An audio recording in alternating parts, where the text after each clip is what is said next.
Assalamualaikum warahmatullahi taala wabarakatuh. Alhamdulillah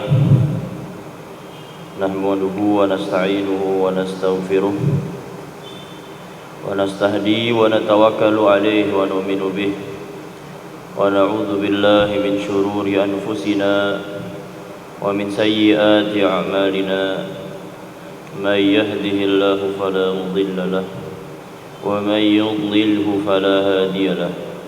أشهد أن لا إله إلا الله وحده لا شريك له وأشهد أن سيدنا محمدا عبده ورسوله وصفيه وخليله لا نبي بعده.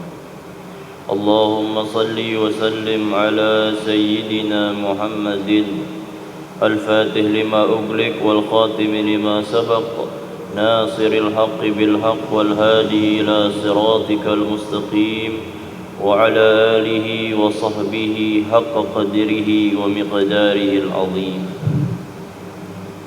رب اشرح لي صدري ويسر لي أمري واحلل عقدة من لساني يفقه قولي. رب زدنا علما وارزقنا فهما. رب يسر ولا تعسر. ربي تمم بالخير. أما بعد. Alhamdulillah, segala puji hanya milik Allah Subhanahu wa ta'ala atas karunia nikmat yang diberikan kepada kita.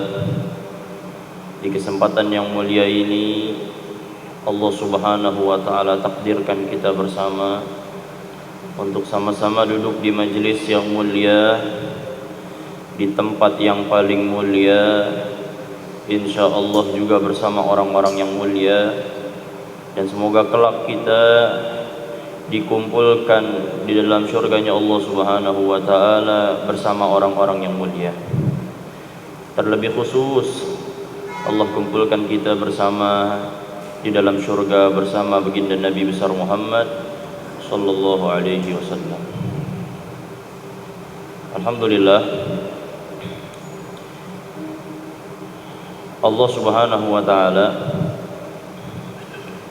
merahasiakan setiap amal-amal yang kita perbuat di alam dunia. Allah Subhanahu wa ta'ala tidak memberikan kita maksud atau tujuan daripada amalan tersebut. Allah Subhanahu wa ta'ala tidak memberikan kita nilai daripada amalan-amalan yang kita buat, kecuali kita akan mengetahuinya melalui baginda Nabi besar Muhammad sallallahu alaihi wasallam. Begitupun kita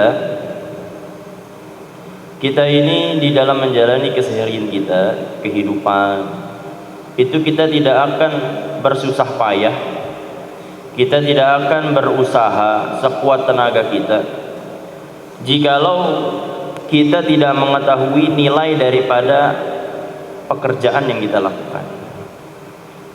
Contoh uang. Jikalau kita tidak mengetahui nilai daripada uang, maka nggak akan kita bersusah payah mencari uang. Contoh, anak kecil. Anak kecil itu kalau dikasih dua pilihan antara mainan sama uang, pilih mana dia? Mainan. Tapi nggak tahu kalau anak kecil zaman sekarang mata duitan udah kenal duit. 2.000 sama mainan dia pilih 2.000. Sama hal juga orang gila. Kita ketemu orang gila di pinggir jalan, kita tawarin dia makanan sama uang, pilih mana dia? Makanan. Karena kenapa? Karena dia nggak tahu nilai uang itu untuk apa. Karena dia nggak tahu nilai uang itu bisa untuk apa saja. Dia nggak tahu itu. Nah, kita sekarang menguras tenaga kita untuk mencari uang karena kita tahu nilainya. Sama halnya ketika kita masih berada di dalam kandungan ibu kita, ketika kita masih berbentuk janin. Itu kita janin itu protes kepada Allah Subhanahu wa taala. Protesnya kenapa? Janin berkata kepada Allah Subhanahu wa taala, "Ya Rob, buat apa kamu ciptakan saya mata? Buat apa kamu ciptakan saya kaki?" Ini janin nih. "Buat apa kamu ciptakan saya telinga, tangan, hidung, mulut?" Itu pertanyaan janin kepada Allah Subhanahu. Habis dia bingung, buat apa itu semua? Sedangkan dia hanya berada di dalam perut daripada ibunya, gak bisa kemana-mana, gak bisa ngelihat, gelap. Buat apa lalu mata? Buat apa lalu kaki, tangan, mulut, hidung, kuping? Buat apa? Akhirnya janin itu mengetahui maksud daripada Allah Subhanahu wa taala menciptakan itu setelah dia keluar daripada perut ibunya.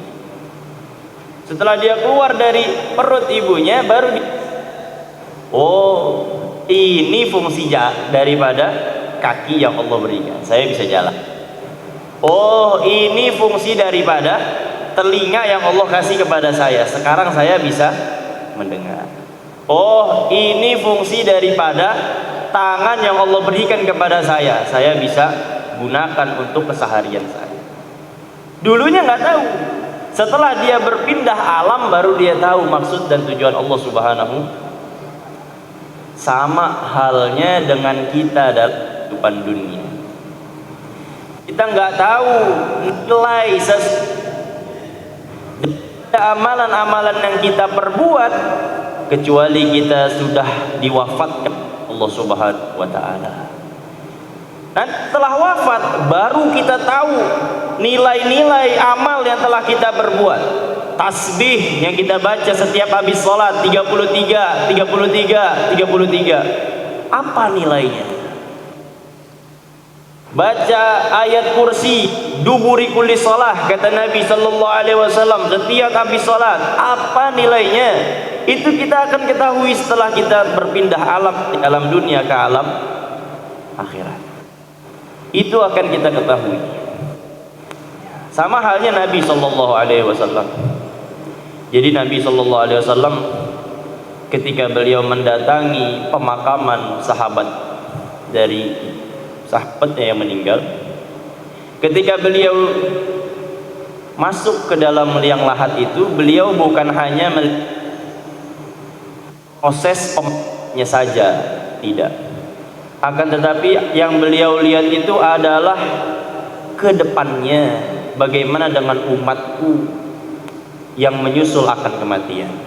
Jadi ketika beliau berada di dalam kubur tersebut, ingin menguburi jasad daripada sahabatnya, beliau berpikir bagaimana nanti umat-umatku ya setelah ini yang ia meninggal dunia, kemudian dia berada di dalam kubur, posisinya sempit, gelap, gak ada temennya, sendirian. Maka Nabi sallallahu alaihi wasallam bersabda ketika itu, ya ashabi, wahai sahabatku, a'iddu limithli hadzal yaum, persiapkan dari sekarang untuk kita menjumpai kelak ini alam kubur. Sekarang dia telah merasakan bagaimana ada di dalam kubur, kita belum. Maka a'iddu, persiapkan dengan amalnya, dengan ibadahnya, dengan sedekahnya, amal ma'ruf nahi mungkarnya. Yang itu kita akan rasakan ketika kita telah berjumpa dengan Allah Subhanahu. Oh, ini yang selama ini diajarkan sama guru-guru saya, baca tasbih 33. Oh, ini fungsinya ini. Oh, ini maksudnya ini. Oh, ini balasannya ini. Kalau sekarang kita ingin bertanya apa balasan nilai yang sesungguhnya daripada Allah Subhanahu wa taala daripada amalan kita, kecuali daripada hadis-hadis Nabi sallallahu alaihi, dan itu kita akan rasakan kapan? Ketika kita telah berjumpa dengan Allah Subhanahu wa taala. Dunia ini, Bapak, kata Imam Zakaria Al-Kandahlawi, itu ibarat WC. Bapak tahu WC? Tahu gak Bapak? Kita ini berhajat gak pada WC? Butuh gak? Yang gak butuh bohong. Pasti butuh. Tapi apakah karena butuhnya kita dengan WC, kita setiap hari di WC? Setiap saat di WC? Makan di WC, main handphone di WC, tidur di WC? Ya kan enggak? Kan? Kita ini di dunia ini ibarat kata beliau seperti orang yang datang ke WC. Punya aja, jangan setiap saat. Ketika kita ingin buang kotoran kita ingin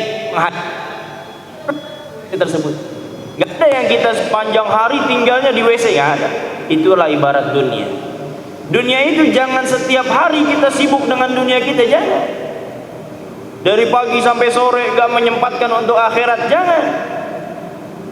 Tetapi gunakan waktu kita dalam satu hari satu malam agar tidak terlepas daripada amal kepada Allah Subhanahu wa ta'ala, agar kelak ini menjadi penolong dan menjadi penyebab kebahagiaan kita kelak di alam akhiratnya Allah Subhanahu wa ta'ala. Sekarang kita mempelajari ini sunnah-sunnah Nabi. Kita mempelajari bagaimana Nabi sholat. Kita nggak akan bisa merasakan ini nilai yang sesungguhnya kecuali kita sudah mati, kecuali kita sudah wafat, kecuali kita sudah berjumpa dengan Allah Subhanahu wa ta'ala. Di antara kita mungkin masih ada yang belum beramal dengan apa yang telah disampaikan oleh guru-guru kita di sini. Maka mulai sekarang amalkan, karena itu akan berbuah manis untuk kita kelak di alam akhirat, untuk menjadi penolong kita di hadapan Allah Subhanahu wa ta'ala. Dari mulai sunnah-sunnah ketika kita wudunya, kemudian sunnah-sunnah ketika kita ingin mulai sholatnya, disuruh bersiwak, apakah kita sudah mengamalkannya? Yang mana itu akan kita rasakan nanti. Maka jangan dilewatkan apa-apa ilmu yang telah kita pelajari daripada guru-guru kita, itu senantiasa harus kita pasang niat azam yang kuat untuk mengamalkan ilmu-ilmu tersebut. Nah, kita masuk ke pembahasan daripada kesunahan di dalam sholat yang ke-9 tentang membaca doa iftitah. Jadi salah satu perkara sunnah yang ada di dalam sholat itu ialah membaca doa iftitah, yang mana ini diriwayatkan oleh Sayyidina Ali bin Abi Thalib radhiyallahu ta'ala anhu. Beliau ini adalah sahabat sekaligus menantunya Nabi sallallahu alaihi, sekaligus ipar Nabi sallallahu alaihi, menyandang jabatan, menyandang status ipar, bukan ipar, sepupu, yang kedua mantu, yang ketiga sahabat. Susah ini dapat ya, status 3 sekaligus ini susah. Ini kemuliaan bagi Sayyidina Ali bin Abi Thalib radhiyallahu ta'ala anhu wa karramallahu wajhah. Ini yang dikatakan oleh Rasulullah sallallahu alaihi wasallam, ana madinatul ilmi wa aliyu babuha. Saya ini pintunya ilmu, Ali itu pintu, saya ini kotanya ilmu, dan Ali itu adalah pintunya ilmu. Dan kata Nabi sallallahu alaihi wasallam, setelah beliau berhasil mengalahkan Amr bin Abdi Wud, ini cerita yang masyhur, sudah dibahas oleh para alim ulama ya. Kata Rasulullah sallallahu alaihi wasallam, la fata illal ali. Gak ada laki-laki yang lebih berani, pemuda yang lebih berani melebihi keberanian Sayyidina Ali karramallahu wajhah. Wala saif illa dzulfiqar. Gak ada pedang yang lebih dahsyat, yang lebih hebat daripada pedangnya Sayyidina Ali yang bernama Dzulfiqar.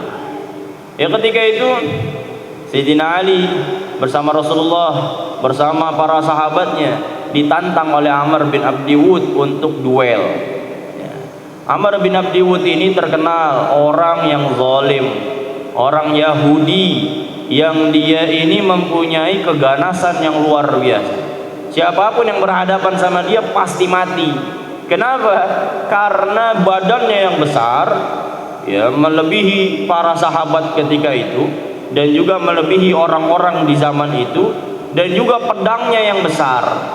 Akhirnya ditantang itu Rasulullah sallallahu alaihi wasallam bersama para sahabatnya. Kata Amr bin Abdi Wud apa?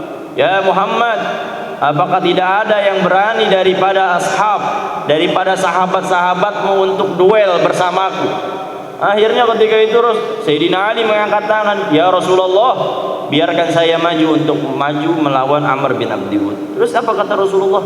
Jangan ya Ali, ya innahu Amr, dia ini Amr, dia ini badannya gede, kamu ketika itu masih kecil. Sayyidina Ali masih kecil ketika itu, umurnya kisaran 16 sampai 18 tahun. Ini pemuda-pemuda zaman dulu, perihal agama, perihal membela agama itu nomor satu. Kalau kita sekarang umur 16-18 ini sedang nyaman-nyamannya dengan sosial media. Ini kemerosotan yang luar biasa. Tidak sibuk dengan agama, tidak sibuk dengan amal ibadah. Ini zaman kita sekarang. Akhirnya turun Sayyidina Ali. Kemudian ditanya, kemudian kata Amr bin Abdi Wud, ditantang untuk kedua kalinya Amr bin Abdi Wud. Aina jannatukum allati kuntum tu'adun? Mana itu? Surga yang kamu janjikan kepada sahabat-sahabatmu itu ya Muhammad, mana? Akhirnya kata Sayyidina Ali, ya Rasul, biarkan saya yang maju. Sampai 3 kali Rasul sallallahu alaihi wasallam menawarkan tawaran tersebut. Sampai itu tawaran yang ketiga pun Sayyidina Ali mengangkat tangannya. Kata Sayyidina Ali, walaupun Amr bin Abdi Wud ya Rasul, biarkan saya maju. Akhirnya karena melihat tekad yang kuat daripada Sayyidina Ali bin Abi Thalib, ya akhirnya diberikan izin oleh Rasulullah untuk maju melawan Amr bin Abdi Wud. Ketika itu Ali dipanggil, sini ya Ali. Ya Rasul sallallahu alaihi wasallam copot imamahnya. Kemudian dipakaikan imamah tersebut kepada Sayyidina Ali sambil dikecup kening daripada Sayyidina Ali oleh Rasulullah sallallahu alaihi wasallam. Kemudian didoakan oleh Nabi sallallahu alaihi wasallam, ya Rabb, ya sebagaimana kamu mengambil pamanku Sayyidina Hamzah yauma Uhud, pada perang Uhud Sayyidina Hamzah wafat, ya fahfadz Ali wa fahfadz al-an Aliya, maka jagalah sekarang ini Sayyidina Ali untuk saya ya Allah.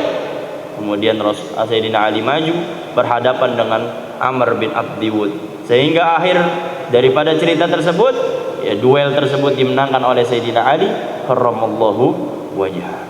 Keberkahan daripada doa Nabi sallallahu alaihi wasallam, keberkahan dan juga istijabah doa daripada Allah Subhanahu wa taala kepada doa Nabi sallallahu alaihi wasallam. Ini sekedar ya daripada sedikit riwayat Sayyidina Ali bin Abi Thalib radhiyallahu taala. Rasul sallallahu alaihi wasallam beliau bersabda di dalam hadis riwayat Sayyidina Ali, apabila berdiri salat maka Nabi sallallahu alaihi wasallam akan membaca, wajjahtu wajhiya lilladzi fataras samawati wal arda hanifan wa ma ana minal musyrikin inna salati wa nusuki wa mahyaya wa mamati lillahi rabbil alamin la syarika lahu wa bidzalika umirtu wa ana minal muslimin. Ini yang biasa kita baca, ya. Ini bawahnya yang jarang ini, dan ini bagus untuk kita amalkan. Apa bacaannya? Allahumma antal malik la ilaha illa anta rabbi wa ana abduka zalamtu nafsi wa ataraftu bi dhanbi faghfir li dhunubi jami'an la yaghfiru dhunuba illa anta wahdini li ahsanil akhlaq la yahdi li ahsaniha illa anta wasrif anni sayyi'aha la yasrifu anni sayyi'aha illa anta labbaika wa sa'daika. Ini jarang sekali kita amalkan ini. Nanti dihafalkan ini. Ya, dihafalkan untuk sesekali kita amalkan. Ya, labbaika wa sa'daika wal khairu kulluh fi yadaik. Ya wasyarru laisa ilaik, ana bika wa ilaik, tabarakta wa ta'alait, astaghfiruka wa atubu ilaik. Nah ini apa artinya? Nah, ini selama ini kita mungkin belum tahu arti daripada iftitah. Iftitah itu kalau arti daripada bahasa itu adalah pembuka. Makanya nanti ada syarat-syarat cara membaca iftitah. Biar sunnah itu nanti akan saya bahas di akhir setelah kita membahas hadis ini. Apa artinya? Aku menghadapkan diriku dengan penuh ketulusan. Wajjahtu wajhiya lilladzi fataras samawati wal ardh. Jadi ketika baca ini bukan cuma dibaca, dihadirkan di dalam hati makna tersebut agar sholat kita ini tulus karena Allah Subhanahu wa taala. Sholat kita ini bukan karena makhluk, tapi sholat kita ini karena semata-mata karena Allah Subhanahu wa taala. Ini tanamkan ini ibadah karena Allah. Jangan sampai kita beribadah karena makhluk. Ini bahaya ini, bahaya ini. Kalau sudah terbiasa ya sholat, ibadah apapun itu amal karena makhluk, ini bisa musyrik ya. Karena kenapa? Menuhankan makhluk namanya itu. Hati-hati nih. Bapak kenapa nggak mau ngaji? Oh beda orangnya. Bapak kenapa nggak mau tahajud? Oh imamnya nggak enak suaranya. Tahajud mah tahajud aja, ngaji mah ngaji aja. Kalau memang karena Allah maka gak ada halangan untuk dihadir. Hati-hati ini. Ngaji kok pilih-pilih. Hati-hati. Ente ngaji karena siapa? Karena Allah apa karena makhluk? Nah, yang memberi pemahaman itu siapa? Allah Subhanahu wa taala. Belum tentu pemahaman itu masuk daripada orang yang lebih hebat berbicaranya. Belum tentu. Kadang hidayah itu datang daripada satu ucapan yang keluar daripada lisan orang yang gak sengaja berbicara. Itulah hebatnya Allah Subhanahu wa taala. Hidayah itu datang dari mana saja yang Allah kehendaki. Hati-hati. Pilih-pilih majelis, ini hati-hati. Pernah suatu ketika didatangi 3 orang di hadapan Syekh Abdul Qadir Jailani. Ini masyhur cerita ini. Syekh Abdul Qadir Jailani ini wali min auliyaillah, kekasih Allah Subhanahu wa taala. Sudah sampai derajat kasyfun jali. Apa kasyfun jali? Orang yang hadir di hadapannya hatinya tuh kebaca satu-satu. Pak Wahyu nih misalkan datang, saya bisa baca nih, oh hatinya nih niatnya kayak gini nih. Sampingnya, oh hatinya begini nih. Hatinya begini nih. Itu Syekh Abdul Qadir Jailani, datang 3 orang. Yang pertama datang di hadapan Syekh Abdul Qadir Jailani, dibaca hatinya sama Syekh Abdul Qadir Jailani, dia datang semata-mata karena Allah. Dia ngajinya tulus, memang benar-benar pengen ngaji, ingin menghilangkan kebodohan dari dirinya. Apa kata Syekh Abdul Qadir Jailani? Kamu, orang yang pertama itu, kamu akan menjadi orang kaya, berilmu, mati husnul khotimah. Kemudian yang kedua dibaca sama Syekh Abdul Qadir Jailani. Yang kedua dia datang ke majelis ilmu ya untuk membanding-bandingkan gurunya. Guru saya yang ini nih begini nih, yang di sono begini nih. Akhirnya kata Syekh Abdul Qadir Jailani, kamu yang datang ke majelis niatnya kayak gitu, kamu akan mati dalam keadaan su'ul khotimah. Hati-hati ini. Yang ketiga, dibaca sama Syekh Abdul Qadir Jailani, dia hadir ke majelis tujuannya untuk mencari kesalahan gurunya untuk diceritakan ke orang lain. Itu guru itu si fulan itu banyak salahnya itu, salah baik penyampaiannya, baik ilmunya atau segala macamnya. Kesalahan itu hal yang wajar dari manusia. Mahallul khata' wan nisyan, enggak ada manusia yang sempurna, pasti pernah salah. Akhirnya kata Syekh Abdul Qadir Jailani, kamu akan mati dalam keadaan kafir. Akhirnya berjalan waktu, bertahun-tahun berjalan waktu terus berjalan. Akhirnya itu ucapan Syekh Abdul Qadir Jailani semuanya terbukti. Yang pertama, dia menjadi ulama, orang kaya, mati husnul khotimah. Yang kedua, yang datangnya untuk membanding-bandingkan guru, pilih-pilih guru, ya dia hidup seperti orang biasa, cuman ketika mati dalam keadaan su'ul. Yang ketiga, dia nggak percaya sama perkataan Syekh Abdul Qadir Jailani. Akhirnya saya nggak percaya sama dia. Saya mau buktiin omongan Syekh Abdul Qadir itu Jailani itu salah. Akhirnya semenjak perkataan Syekh Abdul Qadir Jailani, ternyata dia wakafkan dirinya untuk masjid. Pokoknya saya wakafkan diri saya untuk masjid.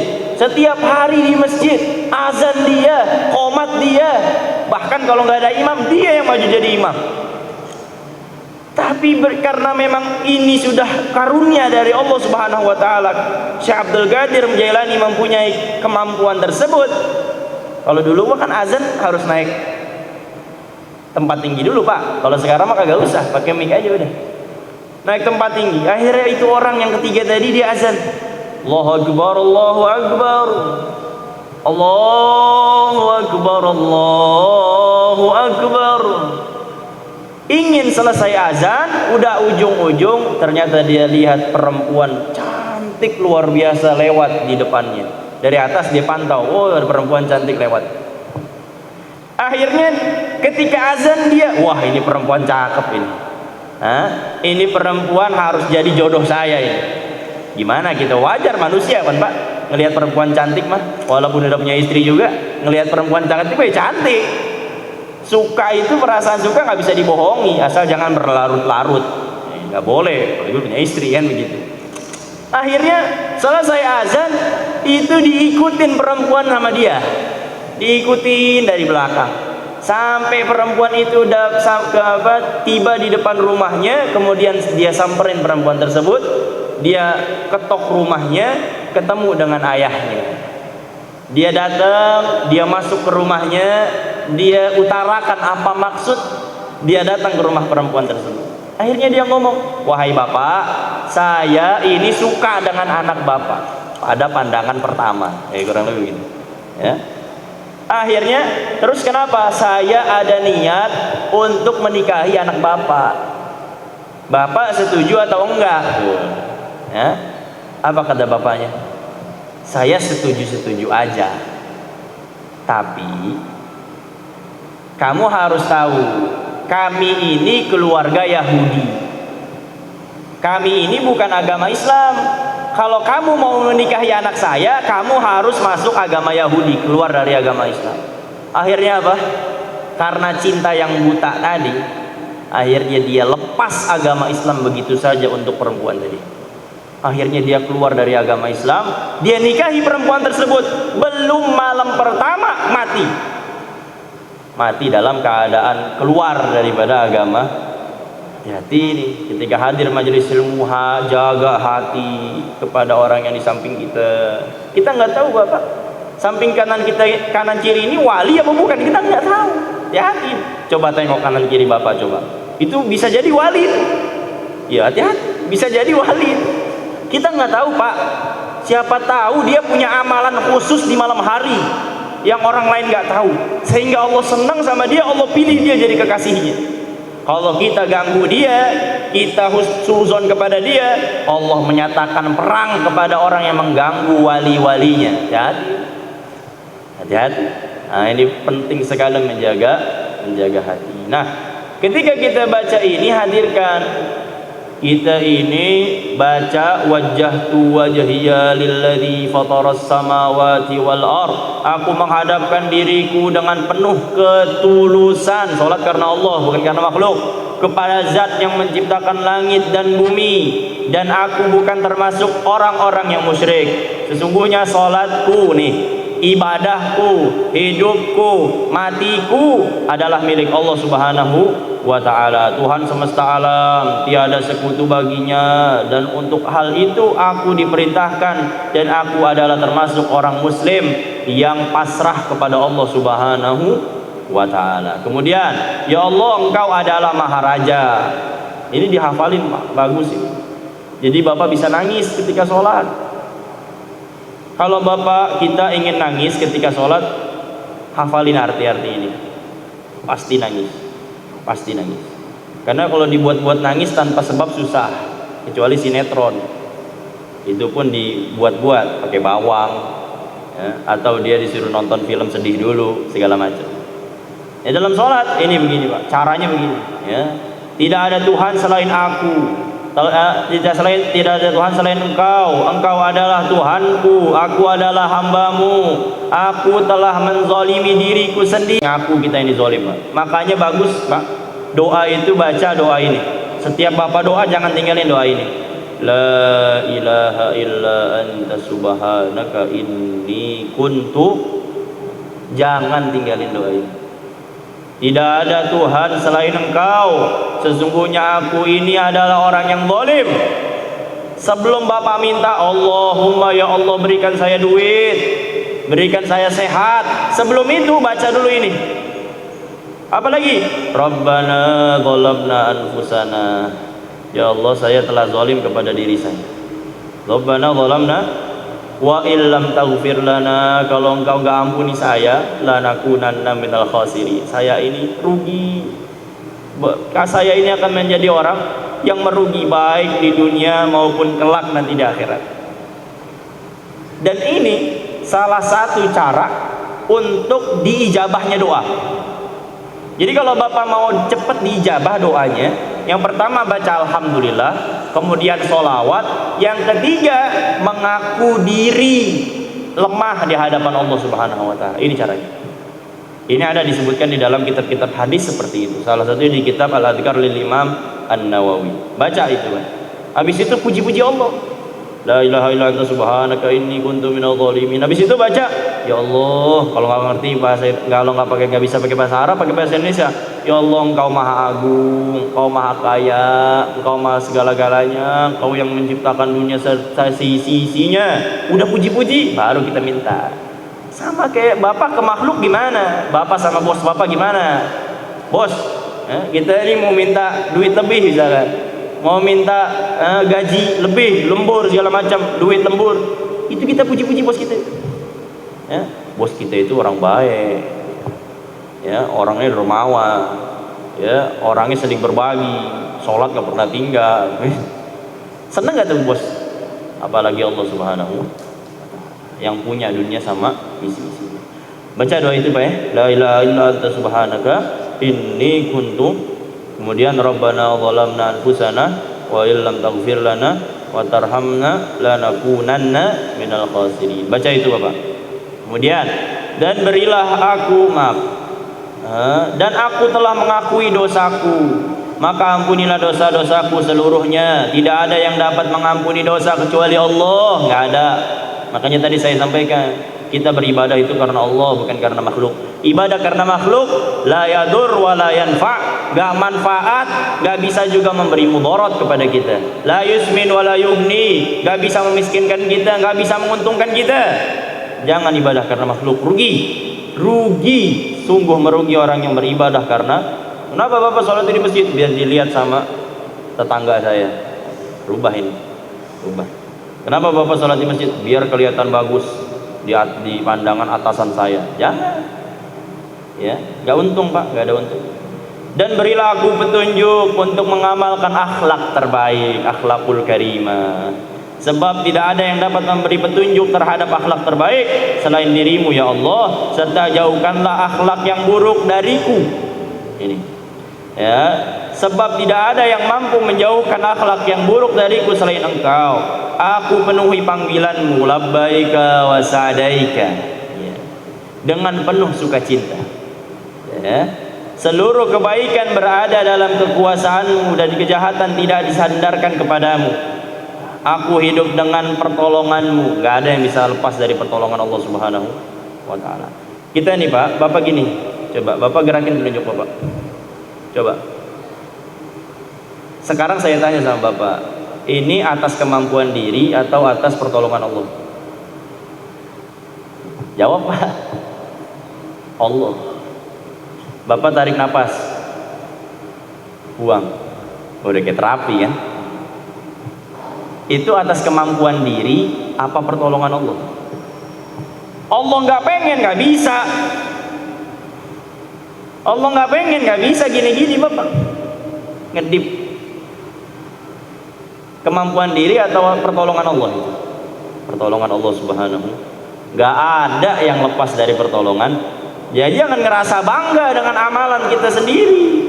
Baru buat sholat, ya, 4 rakaat tengah malam udah cerita-cerita dah. Oh, saya semalam sholat tahajud 4 rakaat. Bangga-banggain. Padahal sholatnya juga cuma 5 menit. Habis itu tidur lagi. Buat apa? Itu semua pertolongan dari Allah. Makanya kita ini, kenapa kita harus sadari hal itu? Semua itu atas dasar pertolongan Allah. Agar nggak sombong. Agar nggak sombong. Kenapa orang sombong? Karena dia merasa dia mampu. Itu aja. Seandainya dia merasa dirinya nggak mampu kecuali atas pertolongan Allah, nggak akan sombong dia. Nggak akan sombong. Ya, orang yang sombong karena dirinya merasa. Jauhkan al-kibir. Kibir ini dosa yang paling besar. Yang paling besar. Dan ini penyebab setan jin itu diusir oleh Allah Subhanahu wa ta'ala dari dalam.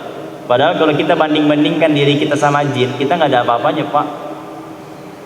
Semua tempat yang Allah Subhanahu wa ta'ala ciptakan, ini semuanya sudah ditempatkan oleh jin dulu untuk bersujud. Jadi nggak ada satu tempat yang kosong kecuali tempat itu pernah disujudkan oleh jin kepada Allah Subhanahu wa ta'ala. Ibadah kita mah nggak ada apa-apanya. Tapi karena kesombongan jin, kesombongan iblis, gak mau turut atas perintah Allah Subhanahu wa ta'ala, diusir dia. Dari mana? Dari surga. Berarti orang sombong jauh daripada orang di surga. Itu orang-orang yang hatinya tenang, hatinya penuh kerendahan hati, tidak sombong, gak ada sifat hasad, dengki. Buang kalau mau menjadi min ahlil jannah. Semoga dengan sebab kita menjaga hati tadi, Allah masukkan kita ke dalam surga. Amin ya rabbal alamin. Dan kejahatan tidak disandarkan kepadamu. Aku hidup dengan pertolonganmu dan akan kembali kepadamu. Ya.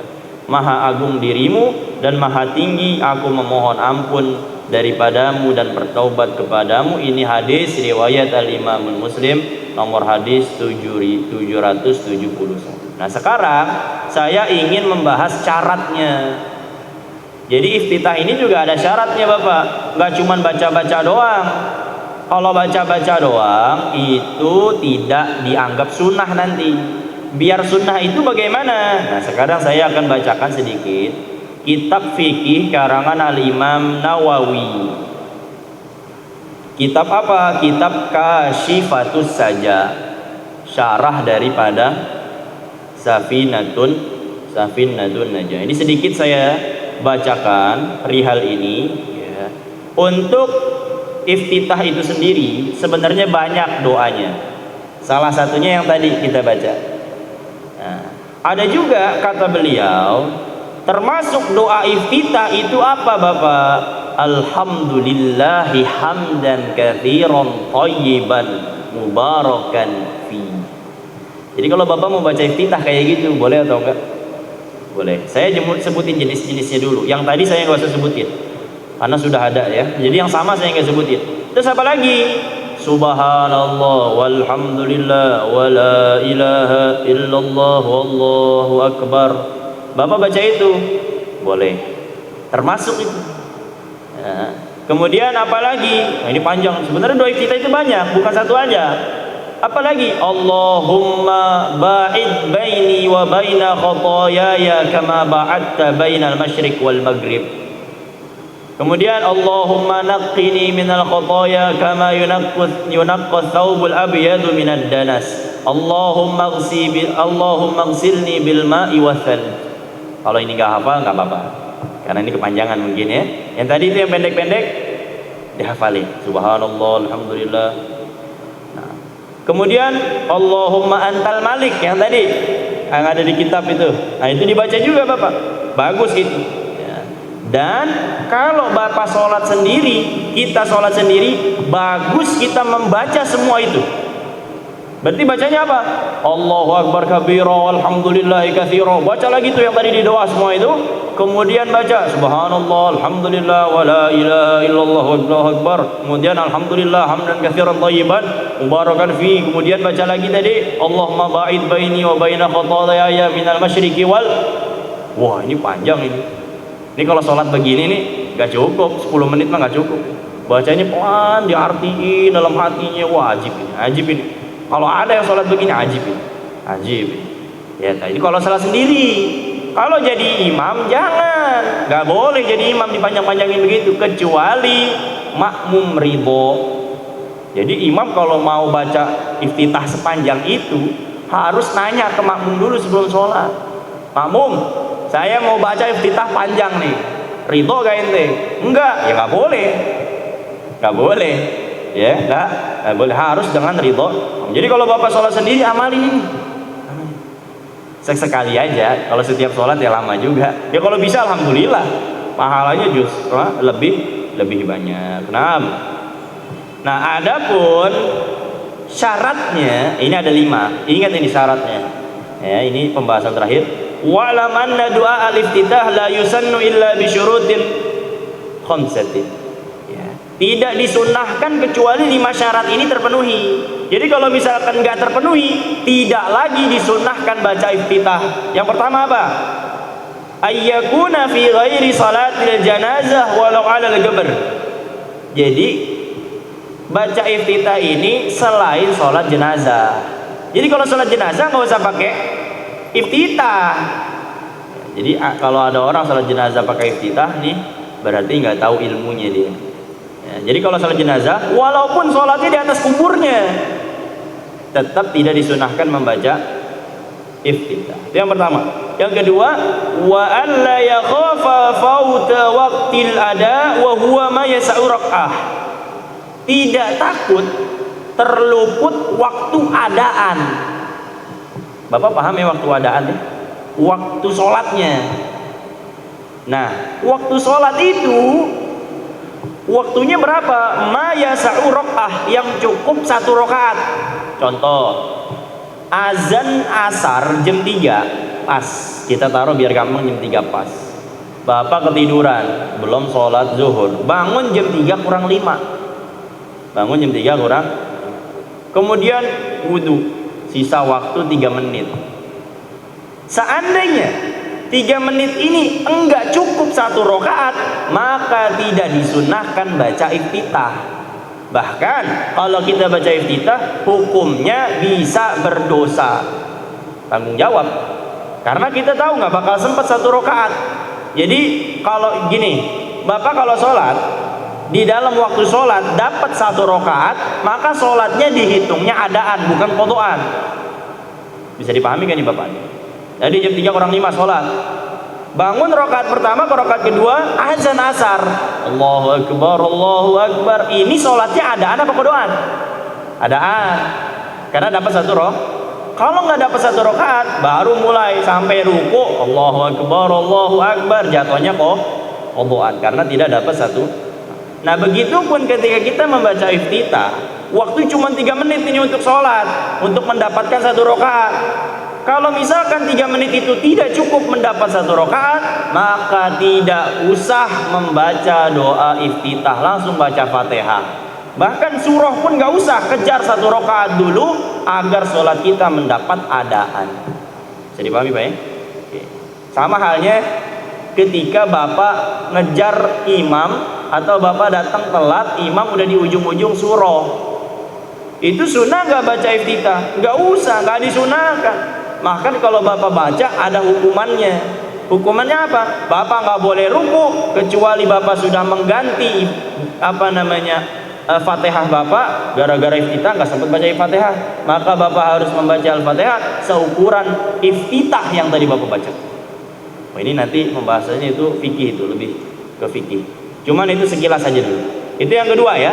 Jadi kalau mepet nggak dapat 1 rakaat, nggak usah baca iftitah. Yang kedua, wa alla yakhafal ma'mum fauta ba'dil Fatihah. Tadi makmum tidak takut terluput Al-Fatihah. Jadi kalau Bapak Allahu Akbar, ini saya bahas ini penting juga soalnya. Jadi kita harus tahu mana yang harus kita baca, mana yang enggak.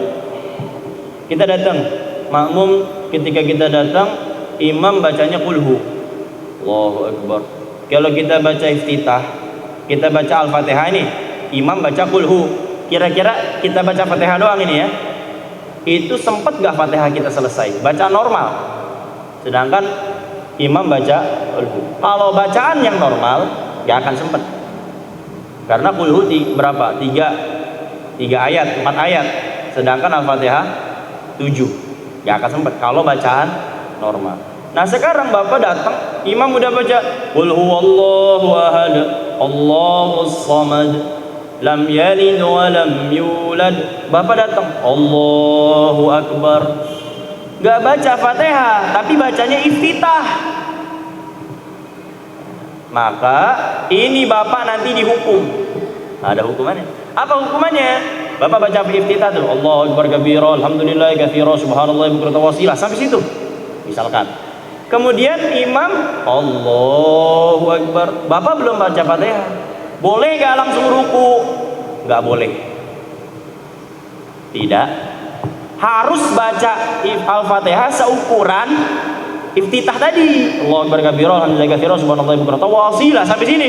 Berarti kira-kira kalau Fatihah sampai mana? Sampai kalimat iyyaka na'budu wa iyyaka nasta'in. Berarti ketika imam ruku, Allahu akbar, makmum Bismillahirrahmanirrahim, alhamdulillahirabbil alamin, arrahmanirrahim, maliki yaumiddin, iyyaka na'budu wa iyyaka nasta'in, ihdinas siratal mustaqim, baru Allahu akbar. Kalau kekejar dapat rakaat, kalau enggak masbuk dia berarti. Harus ngerti ini. Harus ngerti. Jadi kalau misalkan kita datang posisinya takut terluput Al-Fatihah, terluput Fatihah, maksudnya gini, Bapak jadi nggak bisa baca Fatihah secara sempurna, padahal datangnya ini waktunya sempet, atau datang posisi waktunya nggak sempet, tapi gara-gara iftitah terlewat Al-Fatihah, sebagian misalkan gara-gara iftitah Bapak cuma sampai ihdinas siratal mustaqim, sampai situ doang gara-gara baca iftitah, maka ketika itu Bapak tidak disunahkan untuk membaca iftitah. Paham ya, Pak? Jadi langsung baca Al-Fatihah, enggak lagi disunahkan iftitah. Yang ketiga itu. Yang keempat, wa alla yudrikal imam fi ghairil qiyam. Tidak mendapati imam, ya. Wa alla yudrikal imam fi ghairil qiyam. Dia mendapati imam sudah di selain daripada berdirinya. Kita datang, imam udah ruku, ya berarti langsung ikut ruku. Gak disunahkan untuk membaca iftitah. Bisa dipahami ini, Pak ya? Oke. Terus yang terakhir, yang kelima, wa alla yashri'a fit ta'awudzi awil qiraati walau sahwan lam ya'ud ilaih. Tidak didahului atau tidak mendahului bacaan iftitah itu, semisal ta'awuznya, bismillahnya. Contoh, Allahu akbar. Bapak udah terlanjur a'udzu billahi minasyaitonir rajim, maka tidak lagi disunahkan baca iftitah. Allahu akbar, bismillahirrahmanirrahim, gak disunahkan lagi baca Kenapa? Karena sudah didahului ta'awuz dan juga ataupun doa-doa yang lain selain daripada doa iftitah yang tadi saya sebutkan. Kalau misalkan Bapak mau mendapatkan kesunahan Al-Fatihah, ketika Allahu Akbar, gak usah pakai baca-bacaan yang lain, langsung baca doa iftitah. Langsung Allahu Akbar kabira, alhamdulillahi katsira ila akhirnya, atau pakai doa iftitah yang tadi saya. Kalau udah terlanjur Bismillahirrahmanirrahim, lam ya'ud ilaih, nggak usah ngulang ke iftitah lagi, udah diam aja, diam aja, dengerin bacaan Fatihah daripada imam. Begitupun nanti ta'awuz Bapak, ya, begitupun juga ta'awuz itu syaratnya sama. Oke, walaupun Bapak dalam kondisi lupa, Allahu Akbar, nggak sengaja ngucapin bismillah, karena kebiasaan kalau baca Quran, baca apa-apa bismillah, akhirnya Bismillahirrahmanirrahim, belum iftitah dia, ya udah nggak usah balik ke iftitah, diam aja udah. Kalau enggak lanjutin baca Al-Fatihah. Bisa dipahami ya? Nah, jadi ini 5 syarat agar disunnahkan membaca, agar mendapatkan kesunahan membaca iftitah. Seandainya tidak terpenuhi, maka tidak lagi disunnahkan kita untuk membaca doa daripada iftitah. Wallahu a'lam bishawab. Kurang lebihnya saya mohon maaf. Semoga Allah Subhanahu wa taala memberikan kita kefahaman dan kita pasang niat azam yang kuat untuk mengamalkan dengan apa-apa yang telah kita dengarkan. ya daripada ilmu-ilmu tersebut. Kita tutup majelis ini dengan doa kafaratul majelis. Ya subhanakallahumma wa bihamdika asyhadu an la ilaha illa anta astaghfiruka wa atubu ilaik. Walafu minkum. Assalamualaikum warahmatullahi taala wabarakatuh.